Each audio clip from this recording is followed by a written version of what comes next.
Hello बच्चों, आप लोगों को फिर से स्वागत है आप लोगों का ब्यूटीफुल सा channel Lucifer universe of physics. मैं कौशिक शाह आज आप लोगों के लिए लेके आया हूं इलेक्ट्रोस्टैटिक्स पार्ट 11, जहां पर हम लोग डिस्कस करेंगे applications of Gauss theorem.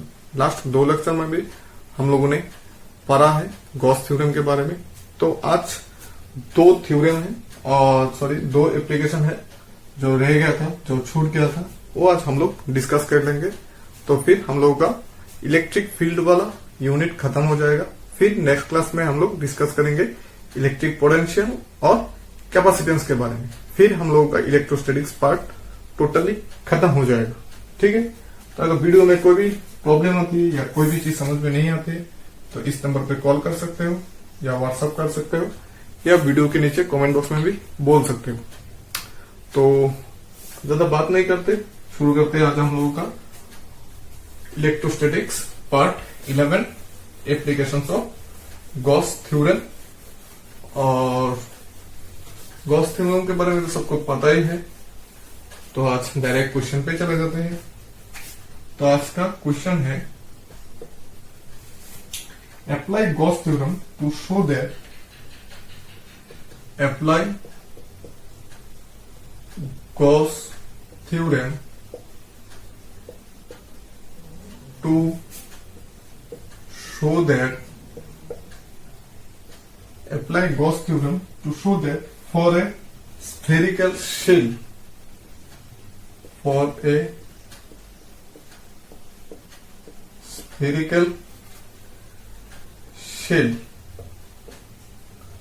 spherical shell the electric field inside the shell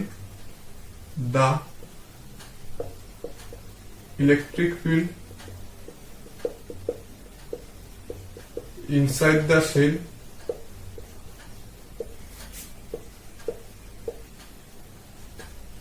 electric field inside the shell vanishes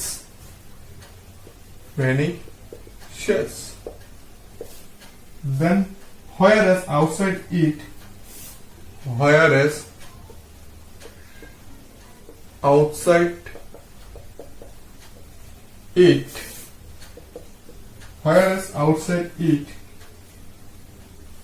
the field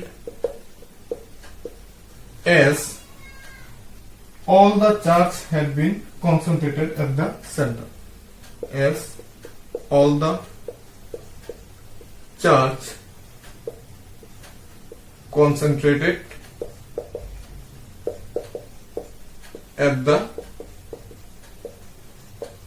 center. बहुत ही इंपॉर्टेंट सवाल है बोर्ड के लिए, कॉपी कर लो। Apply Gauss theorem to show that for a spherical shell the electric field inside the shell vanishes. मतलब अंदर कोई इलेक्ट्रिक फील्ड नहीं होता, whereas outside it the field as all the charge concentrated at the center. मतलब outside में determine करना है हमको। ठीक है। तो पहले हम लोग एक स्फेरिकल शेल ड्रॉ कर लेते हैं। मान लेते हैं कि ये एक स्फेरिकल शेल हो गया, ये हो गया एक स्फेरिकल शेल। तो इसके लिए 3 तरह के कंडीशन बन सकता है या पोजीशन बन सकता है। एक पॉइंट जो इसके अंदर है, दूसरा पॉइंट जो इसके ऊपर में है शेल के ऊपर, तीसरा पॉइंट शेल के बाहर।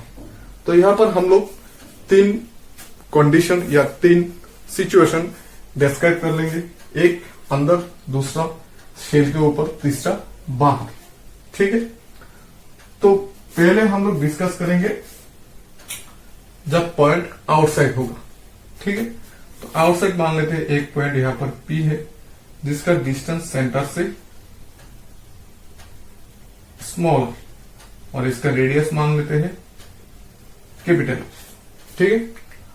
और अभी हम लोग क्या करेंगे, स्फीयर में कुछ चार्ज डाल देंगे। मान लेते हैं जैसे कि हम लोगों ने प्रीवियस में देखा था, Q चार्ज डाल दिया तो इसका सरफेस चार्ज डेंसिटी हो जाएगा सिग्मा, जैसे कि हम लोगों ने पहले देखा था। तो यहां पर थोड़ा थ्योरी लिख लेते हैं।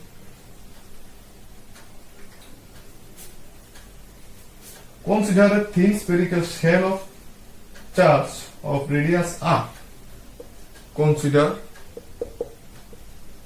a thin spherical shell of charge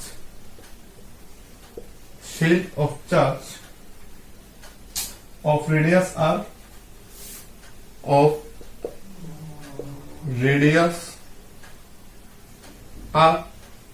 with uniform surface charge density sigma. ठीक है. From symmetry we said that electric field each at any point for symmetry we see that electric field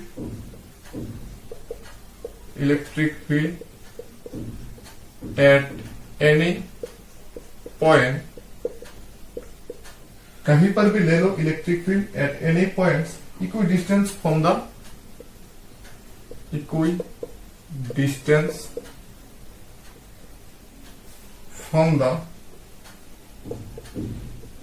center of shell will be equal. That is, field is spherically symmetric. That is, field is spherically symmetric. ठीक है. To determine electric field at any point P, to determine electric field at any point P, कहीं पर भी P हो सकता है. Any point P at a distance r from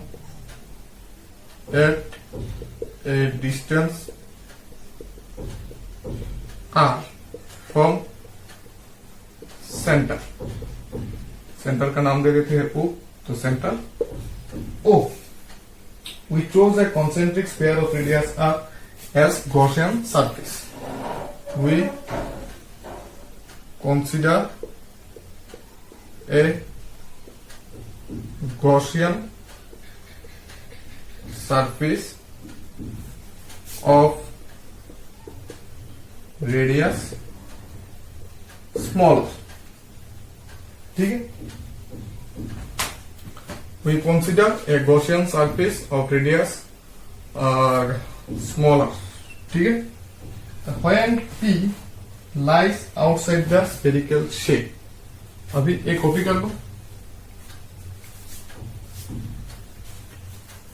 ये मिटा देते हैं. अभी एक एक करके देख लेंगे हम. When P lies outside the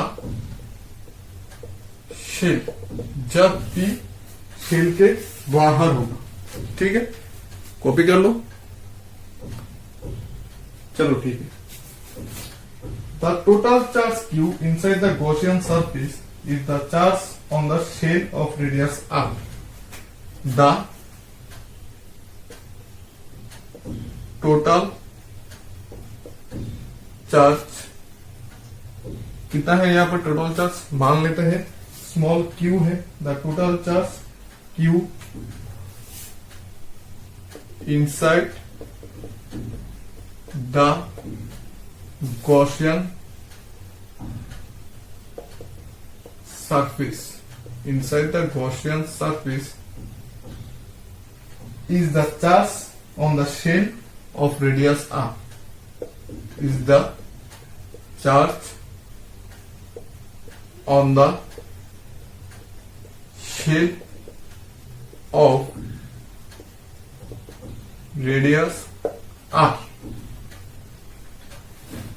and इसका एरिया कितना होगा, स्फीयर का area and area 4 pi are square. ठीक है, ये हो गया स्फीयर का एरिया। अभी डिराइव करेंगे कि इलेक्ट्रिक फील्ड कितना आता है। ठीक है, तो चलो, so we know surface charge density sigma equal to q by a, that means q by 4 pi r square। तो q equals to 4 pi r square into sigma, ये हो गया हमारा q। Flux through the Gaussian surface, flux through the Gaussian surface, flux का formula क्या है, phi E equals to E dot DS. ठीक है, तो ई डीएस मतलब एरिया, तो यहां पर हम लोग डी फाई दे देते हैं, तो phi E equals to E DS. E का इंटीग्रल, डीएस का इंटीग्रल करने से आएगा एस, एस मीन्स इसका area means E dot 4 pi are square. ठीक है, ये हो गया हमारा फ्लक्स। तो फ्रॉम गॉस थ्योरम,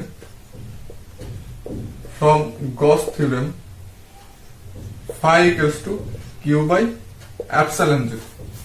तो हम लोग को फाई कितना मिला, ये मिला, और गॉस ने क्या कहा था, क्यू बाई एप्सिलॉन 0। तो क्यू की जगह पर हम लोग क्या लिख सकते हैं, 4 pi are square sigma by epsilon 0। ठीक है, 4 pi are square sigma by epsilon 0। तो यहां पर हम लोग थोड़ा कैलकुलेट कर लेते हैं, दोनों फाई इक्वल कर देते हैं। इसको नाम दे देते हैं 1, इसको दे देते हैं 2। From equation 1 and 2 we can write E dot 4 pi are square equals to 4 pi, या फिर हम लोग ये भी लिख सकते हैं, क्यू को क्यू छोड़ दो तब भी हो जाएगा, क्यू को क्यू छोड़ देते हैं, कोई दिक्कत नहीं है। E dot 4 pi are square equal to Q by epsilon 0। तो E equals to 1 by 4 pi epsilon 0 Q by R square. ये हो गया हमारा Gauss theorem, E equals to 4 pi 1 by 4 pi epsilon 0 Q by R square. ठीक है, लेकिन जो है हमारा ई डॉट, हम लोगों ने यहां पर जो 4 पाई आर स्क्वायर लिखा है, तो हम लोगों ने सिर्फ इस स्फीयर का रेडियस लिखा, लेकिन हम लोगों का टोटल डिस्टेंस है स्मॉल आर, तो यहां पर होगा स्मॉल। ठीक है, बस इतना ही है, स्मॉल आर। तो यहां पर भी होगा स्मॉल आर, यहां पर भी होगा स्मॉल आर, क्योंकि हम लोगों का जो गॉसियन सरफेस है वो उसका रेडियस कैपिटल आर नहीं है, उसका रेडियस है स्मॉल आर, क्योंकि हम लोगों ने पॉइंट कहां पर लिया है, पी पॉइंट पे। तो OP is the radius of Gaussian surface, क्योंकि गॉसियन सरफेस हम लोग को यहां पर निकालना है, तो ये होगा रेडियस, तो इसको हम लोग स्फीयर कंसीडर करना पड़ेगा। ठीक है, तो हम लोगों का ए वाला आंसर आ गया। ठीक है, चलो ठीक है, अभी देखते हैं बी वाला पॉइंट, मतलब जब पॉइंट होगा उसके ऊपर तो कोई बात नहीं, तो सिर्फ स्मॉल आर के जगह पे कैपिटल आर बैठाना है, इतना सही है। ठीक है, B, when point P lies on the spherical shape, when point P lies on the spherical shell, ठीक है, जब P पॉइंट स्फेरिकल शेल के ऊपर होगा तब क्या होगा, ठीक है। The Gaussian surface just enclose the charge spherical shell, तब पॉइंट P जो है वो यहां पर आ जाएगा। मतलब गॉसियन सरफेस कौन सा होगा, जो जस्ट स्फेरिकल शेल को एनक्लोज करेगा, ठीक है। तो यहां पर लिख लेते हैं, the Gaussian surface just enclose the Gaussian surface just enclose the spherical shell, ठीक है। अप्लाइंग गॉस थ्योरम डायरेक्ट लिख लेते हैं यहां पर, अप्लाई गॉस थ्योरम क्या लिख सकते हैं हम, E into 4 pi are square equals to Q by epsilon जी। तो E equals to 1 by 4 pi epsilon 0 Q by R square, ये हो गया ऑन द स्फेयर के ऊपर। मतलब अभी P पॉइंट कहां पर है, अभी P पॉइंट यहां पर नहीं है, अभी P पॉइंट यहां पर है स्फेयर के ऊपर, ठीक है। तो Q के जगह पर हम लोग जैसा कि पहले लिखा था ये भी लिख सकते हैं, नहीं लिखने से भी होगा 4 pi are square sigma by R square, तो ये आ जाएगा सिग्मा बाई एप्सिलॉन। ये हो गया स्फीयर के ऊपर इलेक्ट्रिक फील्ड। देखो अच्छी तरह से, स्फीयर के ऊपर जब इलेक्ट्रिक फील्ड हम लोग कैलकुलेट करेंगे तो मेथड सेम रहेगा जैसे कि हम लोगों ने ए में देखा था, सिर्फ स्मॉलर के जगह पर कैपिटल आर हो जाएगा, क्योंकि अभी हम लोगों का गॉसियन सरफेस है, जो स्फेयर है गॉसियन सरफेस का, उस स्फेयर का रेडियस भी कैपिटल आर ही है। मतलब स्मॉलर का वैल्यू अभी कैपिटल आर ही है। फिर आएंगे सी वाले में, मतलब inside the spherical shape.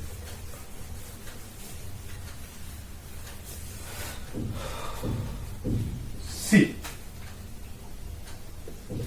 When point P lies inside the spherical shell, जब P स्फेरिकल शेल के अंदर होगा, ठीक है, तब क्या होगा, S is clear from figure, मान लेते हैं अभी यहां पर है, ठीक है, अभी P पॉइंट यहां पर है। तो हम लोगों को तो पता है कि जब हम लोग कुछ चार्ज देते हैं कंडक्टर में, वो सारे चार्ज कहां पर चले जाते हैं, उसका आउटर सरफेस में। तो हम लोगों ने स्फेरिकल शेल का जितना भी चार्ज है वो कहां पर होगा, उसका शेल में। तो अंदर तो कोई चार्ज नहीं होगा, तो चार्ज नहीं होने से क्यू का वैल्यू 0 हो जाएगा, तो फ्लक्स भी 0 हो जाएगा। देखते हैं, S is clear from figure, the charge enclosed by the Gaussian surface is 0, S it is clear from the figure the charge enclosed by Gaussian surface is 0, that is Q equals to 0, ठीक है। flux through the Gaussian surface, flux through the Gaussian surface phi equals to E dot S equals to E dot 4 pi R square। ठीक है, अभी Gaussian surface है हम लोग का small. Applying Gauss theorem, applying Gauss theorem phi equals to Q by epsilon 0। तो यहां पर क्यू तो नहीं है, तो ये हो जाएगा 0। तो इसको डाल देते हैं इक्वेशन 1, इसको डाल देते हैं equation 2। From equation 1 and 2 we gate,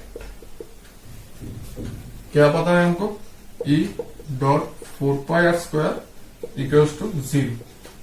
This indicate E equals to 0. That means कोई भी स्फीयर के अंदर इलेक्ट्रिक फील्ड क्या होता है, 0 होता है। तो अभी हम लोग एक काम कर सकते हैं, इसके ऊपर हम लोग एक ग्राफ ड्रॉ कर सकते हैं, जो एंट्रेंस में हमेशा देता है। ये क्वेश्चन ग्राफ जो है और बहुत ही इंपॉर्टेंट सा क्वेश्चन है फॉर एनी एंट्रेंस। ठीक है, ये भी दिखा देते हैं। Variation of electric field with R, variation of electric field with कोई भी डिस्टेंस मान लेते हैं R, for a spherical shell objects, for a spherical shell of charge. ठीक है, तो मान लेते हैं ये हो गया हमारा graph, which X axis denotes distance R and Y axis denotes electric field E. जो स्फीयर है, स्फीयर मान लेते हैं यहां पर है, तो स्फीयर का रेडियस कितना हो गया हम लोगों का, यहां से यहां तक हो गया। तो स्फीयर के अंदर तो कोई भी इलेक्ट्रिक फील्ड होता ही नहीं है। इलेक्ट्रिक फील्ड कितना होता है स्फीयर के अंदर, 0। दैट मीन्स यहां पर E इक्वल्स टू 0। देन बाहर क्या होता है, इलेक्ट्रिक फील्ड डिक्रीज होता है धीरे धीरे। ठीक है, काय को, क्योंकि बाहर जो हम लोगों ने फॉर्मूला डिराइव किया था E equals to 1 by 4 pi epsilon 0 Q by R square. That means E proportional to 1 by R square. ये एक्सपोनेंशियली डिक्रीज होता है क्योंकि E proportional to 1 by R square. तो हमारा ग्राफ जो है ये कुछ ऐसा बन जाएगा। ठीक है, और यहां पर जो मैक्सिमम पॉइंट है ये होगा E equals to 1 by 4 pi epsilon 0 Q by capital R square. ये होगा इस पॉइंट पे, फिर धीरे धीरे डिक्रीज होता रहेगा और अंदर इलेक्ट्रिक फील्ड 0 हो जाएगा।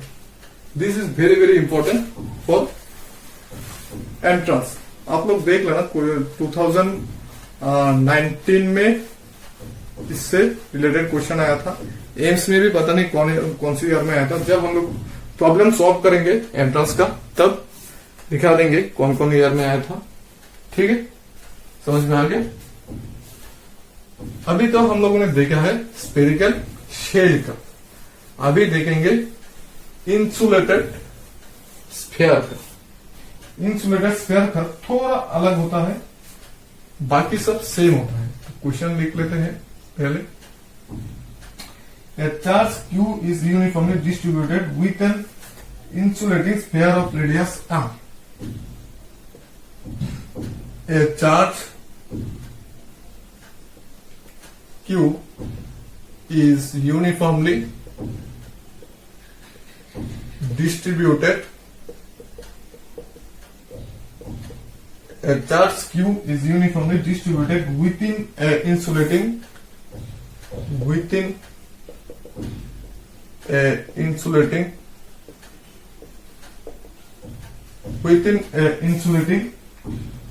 sphere of radius r.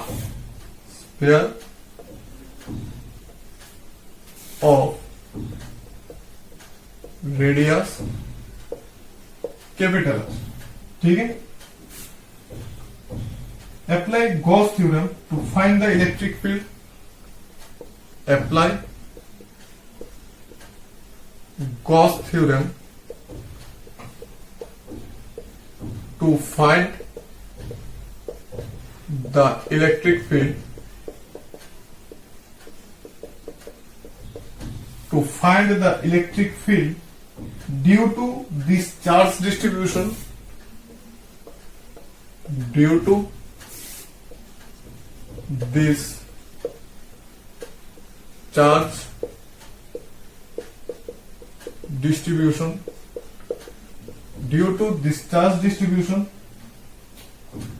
at a point distance r from the center.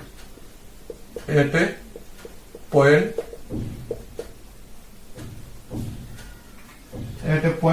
distant r from the center.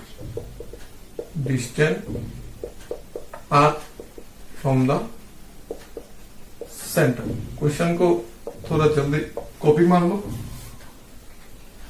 होया अभी है कंडीशन. होया ए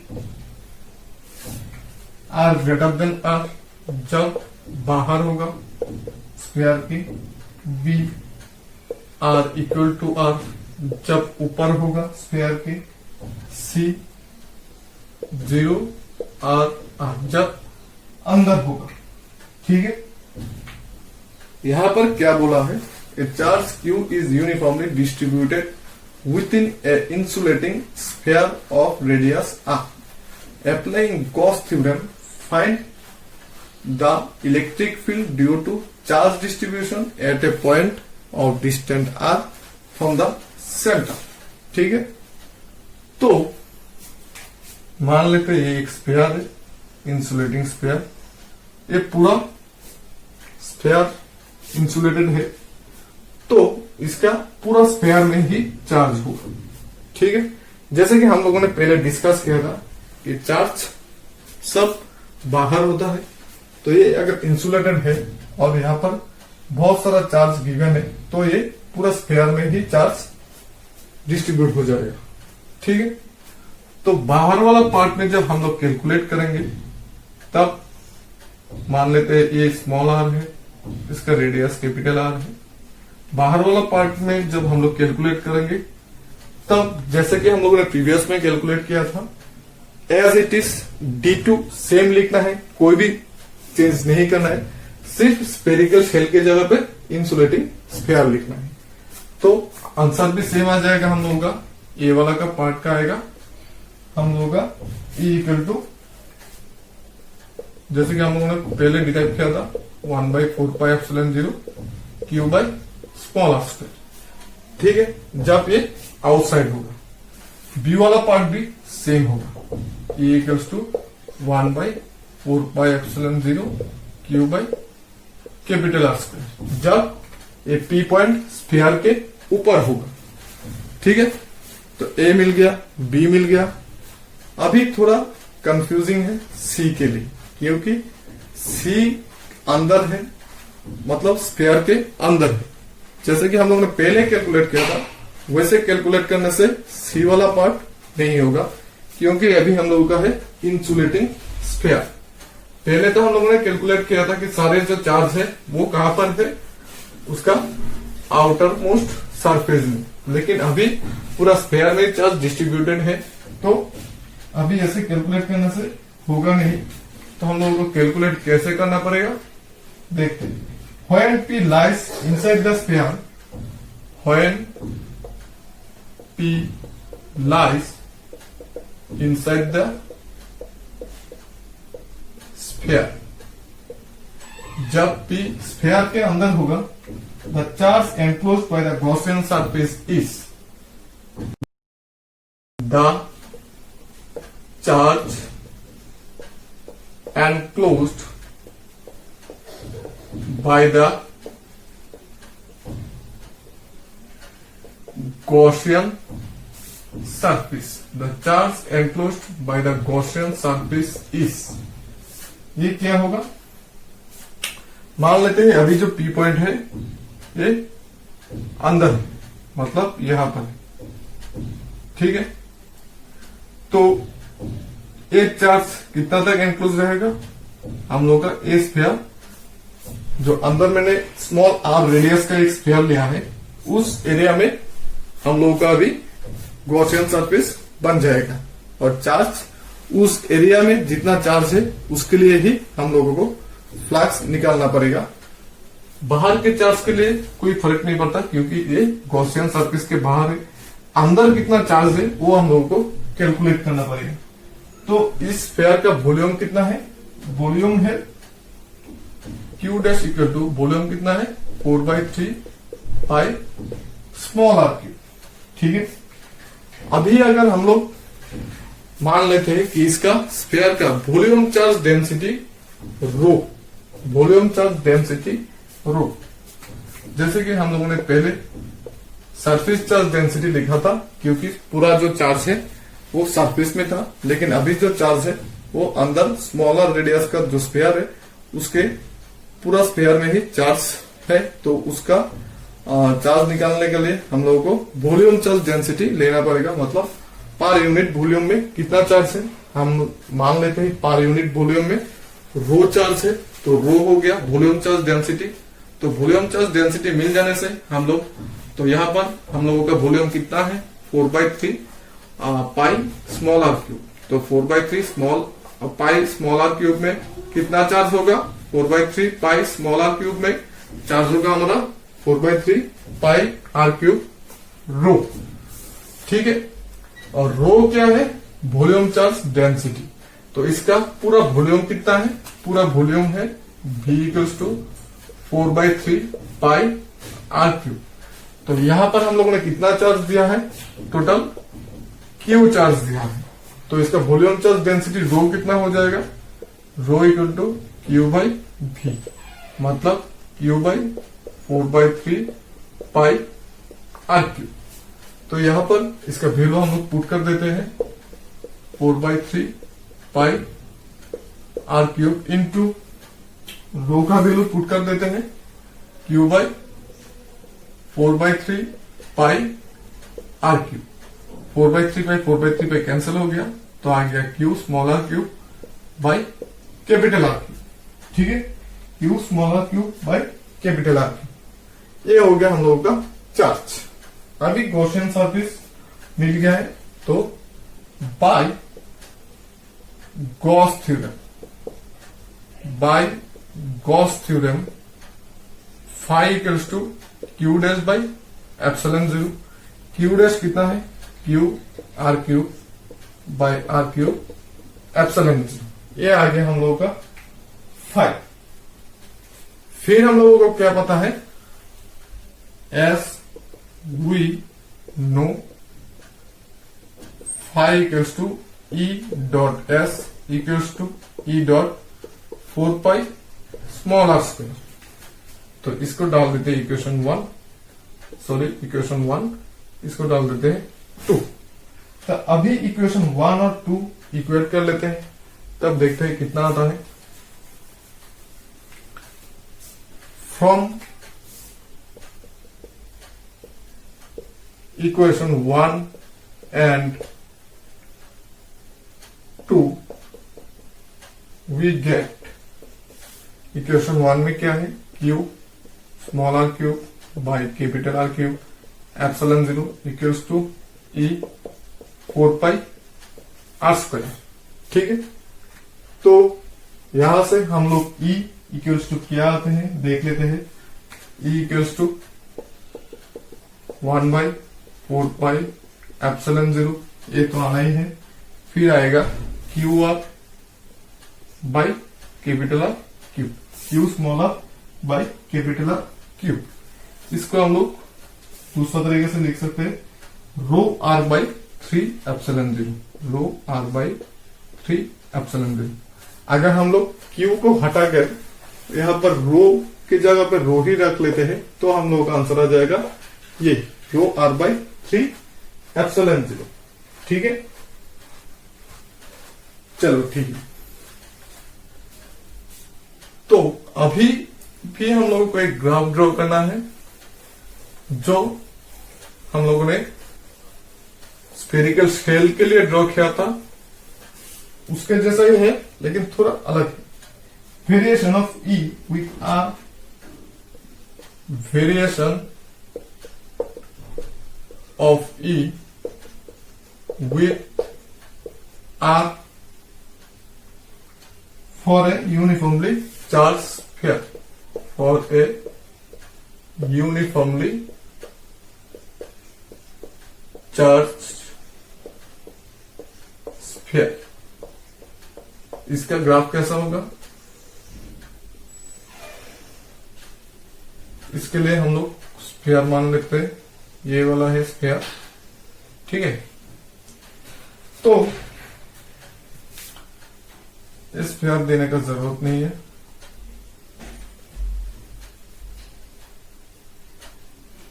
यहां पर ले लेते हैं डिस्टेंस r, यहां पर ले लेते हैं इलेक्ट्रिक फील्ड E, यहां पर ले लेते हैं इसका रेडियस r। ठीक है, ई मैक्स कितना है? ई मैक्स कितना है? 1/4πε0 Q/r², जो है यहां पर। फिर धीरे धीरे डिक्रीज होगा और यहां से सेंटर से यूनिफॉर्मली इंक्रीज होगा, क्योंकि यहां पर क्या है? E proportional to R, R के साथ धीरे धीरे E जो है वो इंक्रीज हो जाता है, क्योंकि और फिर यहां पर धीरे धीरे डिक्रीज होता है। यहां पर कौन सा फॉर्मूला होता है?